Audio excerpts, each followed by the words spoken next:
Ousmane Sonko nekkuñu ci diine daf ma dóor ma fayu booy dóore nag da ngay xalaat ni ñuy fayoo. mais tuddul la.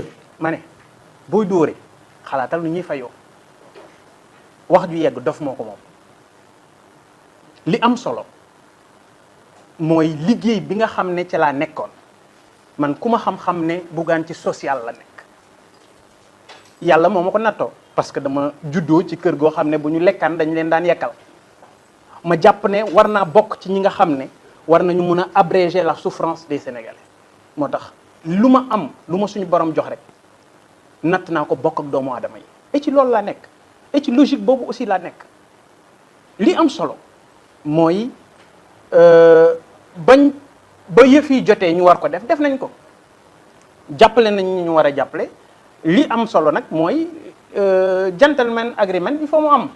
Moi je n'ai aucun problème avec qui que ce soit dans l'opposition je les respecte tous parce que ñoom ñëpp ñoo ma mag ñii sumay nijaay lañu ñii sumay grand frère lañu ñii sumay nijaay lañu ñii sumay mag lañu et maintenant nag jàppal ne ci langue bi ñu nekk boo dóoree nit boo ko dóoree kur bañ xalaatal mun naa yëg sa kaw. mais ñu ngi dox tànk jàmm seen diggante ñaar. pardon ñu ngi dox tànk jàmm seen diggante ñaar. amul problème sama diggante ak moom.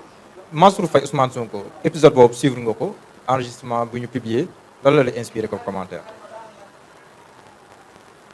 audio wala audience dafay yokk yow dara ci sa dund est-ce que mën nañu wax ci audio wala audience bu mu yokk ci sa dund dara alors tu sais très honnêtement moi je préfère m'intéresser à des sujets yoo xam ne dina jëmale réew mi kanam parce que nag bu ñuy waxante dëgg teesante développement Sénégal sama audio ci boobu ngeen koy dégg man boobu laa bëgg participer mais vraiment recevoir na ko recevoiru ko jàpp ma ne man am na lu muy indil Sénégal jàpp ma ne am na wala jàpp ma ne même ñoom ñi nekk ci débat boobu dina leen grandir et la preuve je crois que ku nekk ci ñoom dem na ba comprendre ko et jublu ji na ci leneen parce que xam na ne loolu ñu nekkoon du luy grandir Sénégal. Ahmed ñu dem si relance économique bi. non balaa ñuy dem ci relance économique nee na moom même loolu bu ci bëggul wax tam dafa nekk actualité ba pare dafa nekk loo xam ne dafa doy waar.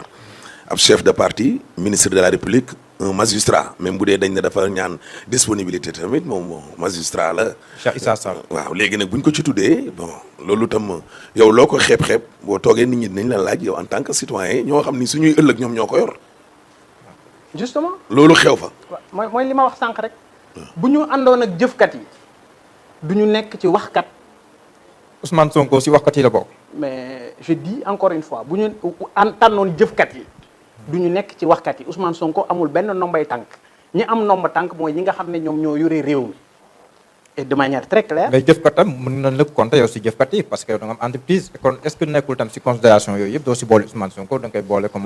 mais dama ne moi je ne personnalise pas de débat li am solo mooy man Bougane Gueye yàlla dimbali na ma bokk ci jëfkat yi maam Cheikh Ibrahima Fall mu baax ma dafa waxoon ne nañu yegg ba keroog ñuy way fay wax bàyyi jëf man dama bëgg bokk ci ñiy jëf